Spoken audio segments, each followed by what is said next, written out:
say is subject to revision by the department when they do come out with guidance. But basically what I'm going to walk through are the funding streams that come from the CARES Act and what we know about it and how it will affect schools in Montana. There are, in the education section, there are 3 streams of funding. And the most important of those is the School Emergency Relief Fund that we estimate, and it should be a pretty good estimate that $41.3 million is going to come to Montana. And the requirement is that at least 90% of that be allocated to LEAs on the basis of Title I funding. And I want to emphasize that that's the mechanism, but these are not Title I funds. So the 90% works out to be a little over $36 million. And basically what we've done is estimated on the basis of just saying what is the proportion of Title I funds received by each school district, and then applying that percentage to the available CARES fund of this the 90% of the $41 million. And in the guidance document that we've published and will update, there's actually a listing attached of all of the school districts and what that allocation works out to. The 10% that can be set aside is to be used for emergencies. There's a lot of discretion, I think, in terms of what that 10% can be used for. And what we're assuming and will do is that the first use of that money is to look at all of the allocations to schools. And for both the schools that don't receive Title I funds and the smaller schools that receive a small amount of money, we're going to take money from that $4 million set aside and apply it to make sure that every school district gets at least $10,000. And that will use up $635,000 approximately of that $4.1 million that's set aside. What we do with the rest of that $4.1 million is under consideration right now. And I would say, to the extent that anyone has ideas to put forward, that's what we're doing right now, is trying to figure out what's the best way to use that money for students in Montana. I want to emphasize too that this money will go to schools, and the schools will have tremendous flexibility in terms of how to spend it. On the guidance document, we list the statute that says how that money can be used, and it's quite extensive. So the again, key concept here is that schools will have a lot of latitude in deciding how to spend that money. The other thing is to recognize that the way the statute is written, that gives the department, the education department, 30 days to develop an application for states to apply for these funds, and also requires the department to approve within 30 days these applications. We expect that the department will actually produce an application in less time than that, and we suspect that they will also approve applications in less time than that. So we don't know exactly when the money will be available to schools, but it certainly could be within 60 days. And it will then have a federal grant year, so the money will be available to be spent through September of 2021. So again, a lot of flexibility to the school districts in terms of, should we take the money now or should we wait for the next fiscal year? And then again, on how to spend the money. On the accounting side, what we intend to do is to create revenue codes and have the revenue go into a miscellaneous fund, so it's not in a budgeted fund, so that the decision on how to take these funds should not affect budget development, etc. And there are going to be some requirements for accepting these funds that again, we kind of see now, but it'll be much better when the department actually comes out with guidance on it. One of the requirements, for example, is the state has to maintain, do a maintenance of efforts for state funding to schools. But then they also say, but you'll be able to apply for a waiver. So again, we will, at the time that we make these funds available to schools, be very specific about what assurances the schools have to make in accepting these funds. And again, we also don't know what kind of reporting requirements are going to be asked for by the department, and that will all have to come out as this develops. The second fund is the Governor's Emergency Education Relief Fund that is $8.765 million that goes to the governor, and it's for emergency uses, you know, providing relief for emergency due to COVID-19. It applies to both higher ed and K-12. And again, this is brand new and we wouldn't expect, but we don't have really any sense yet of what the governor will decide to, how he will decide to divvy that up between OCHE and K-12 schools, and then what the money is to be used for and how it will be distributed to schools. It could be that the governor sets it up and then allows the OPI to distribute it, but again, it's just speculative at this point. And you know, I guess a way to look at it would be if the governor would decide to split it in half between higher ed and K-12, that would be another $4 million that will go to schools in some form. There's also a fund that's called the Federal Education Stabilization Fund that's $307 million, and it's supposed to go to the states that are hardest hit and have the highest COVID-19 burden. And we really don't know anything about how the department will choose to allocate that money to states. So again, more to come there.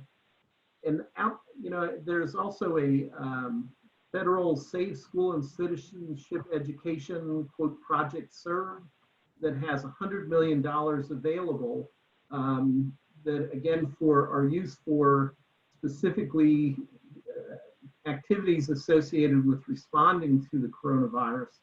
And for those, the grants will be made directly to schools, and we have some general guidelines posted in our document. And as I said, we then have some other things that may apply. We think there'll be some requirements for schools, but for now, it's really hard to say exactly what form that's going to take. So let me pause there and see if anyone has any questions at this point.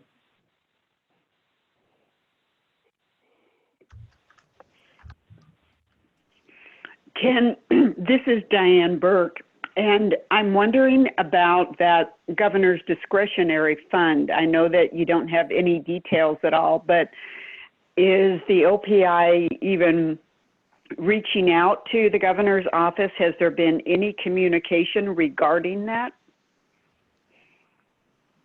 Dylan, why don't you handle that? McCall and I have briefly discussed it, but there have not been any detailed conversations with the superintendent and the governor. Okay, thank you.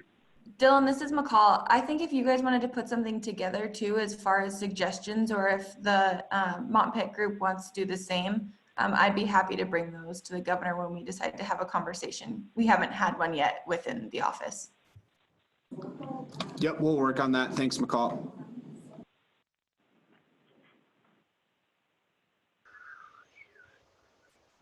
Hey, Ken, this is Pat. Hey, are you asking for input on how to distribute that other $3.5 million now, or should we just send thoughts to you? Dylan, how do you want to handle the input on this? Again, we're not necessarily asking for thoughts right now. That's following it'll probably go through the ESSA input that's how we're doing the feedback on the assessment. We'd kind of like to keep all of this coordinated in one email box. So, I mean, folks can send emails to either the OPI COVID email or the ESSA input email, but we'll get a little bit more clear guidance out on that shortly. This all kind of just came together last night, so it's pretty new. I can communicate my thought real quickly. It's simply that the 10,000 for every district minimum seems like it doesn't address the fact that it's going to cost, like it always costs more to educate poor kids, and especially it's going to cost more now. I'm looking at these pages and I'm seeing like Wisdom is a title district and they're going to end up getting the same as Polaris. And I was wondering, it almost seems like the math would work to just add $10,000 to everybody and get all of that money out to districts. That's my idea in a nutshell. Thanks, Pat. That's an idea worth considering. So Pat, the reason we can look at that within the Title I schools, the reason we did the 10,000 is there was about 32 school districts that were not going to be eligible for any of the money. So we wanted to make sure that they got at least 10 grand, and that follows what we do with our Title IV allocations. You bet. And hey, this guidance document you guys put together is just excellent. And I think that makes total sense to make sure everybody gets some. I'm just throwing something out there. Yeah, thanks, Pat. Are there any other comments for Ken?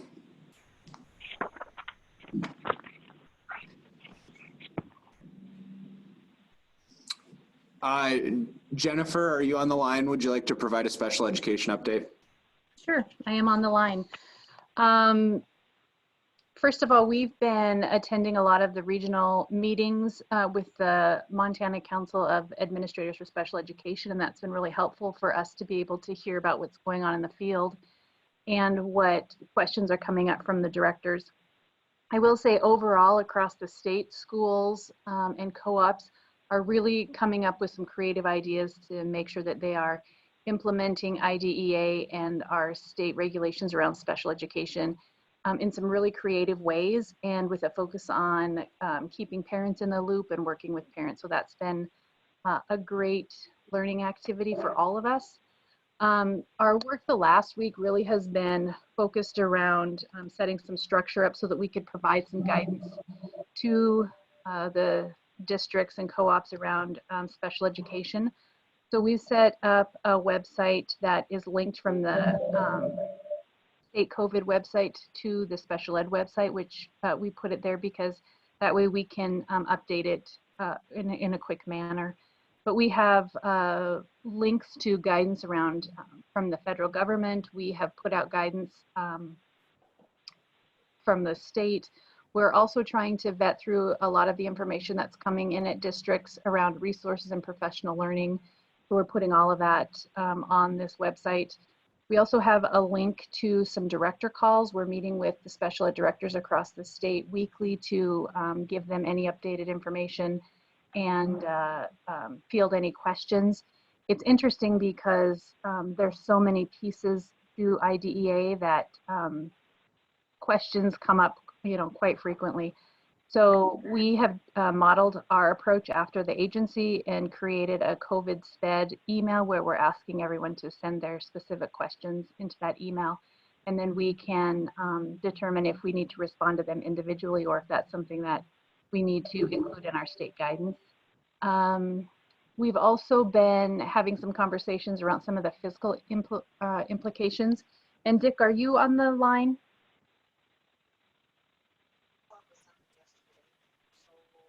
Yes, I am. Can you go over for them the MOE implications that we talked about with directors today?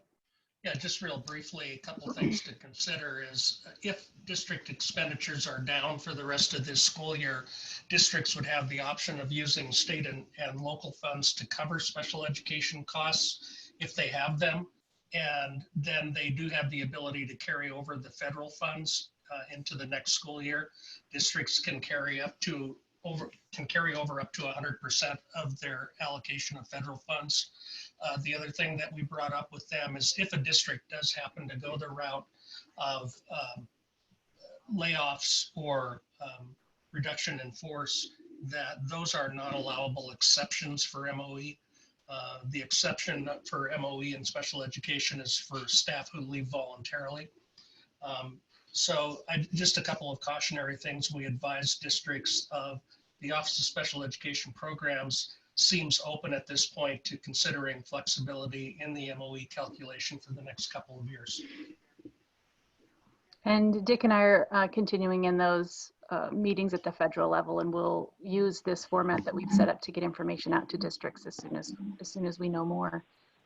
Two of the bigger issues that have been coming up this week, this past week, was ensuring that the districts had were able to get related services out into the schools. Some of the licensing requirements for some of the related service providers was a hurdle. The governor released a directive that loosened some of that up. So right now, speech, OT, and PT are all allowed to use teletherapy, and we're actively engaged right now with working through the school psych problem, and we're hoping to have some guidance out on that in the next couple of days. And the other big issue that we are addressing right now is the use of electronic signatures, and we're hoping to have some guidance to them out on that in the next couple of days as well. I think those are the big concerns. Does anyone have any questions about that?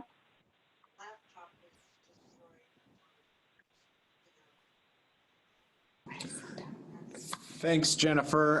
That was all we had on the agenda. Do folks on the line have any updates from your respective offices?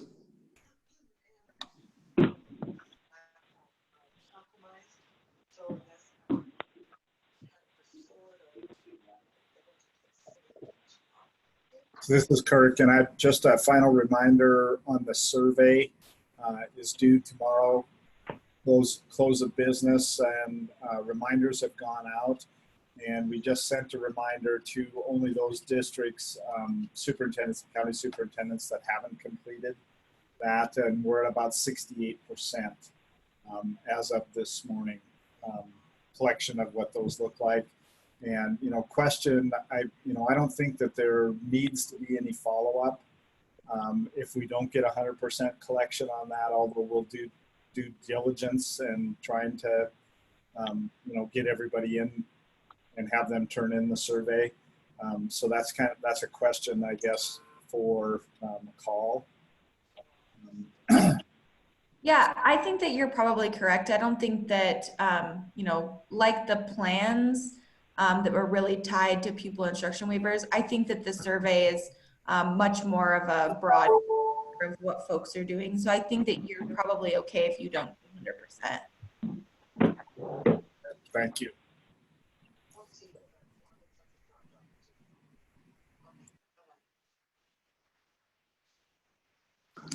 Thanks, Kirk and McCall. Anything else for the good of the order?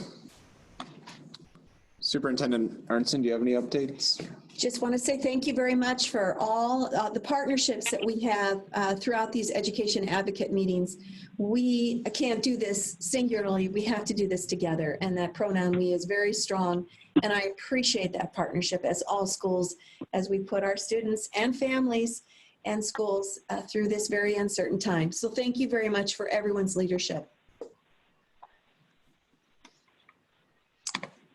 All right, everyone have a good rest of your day. We'll talk to you soon. Thanks.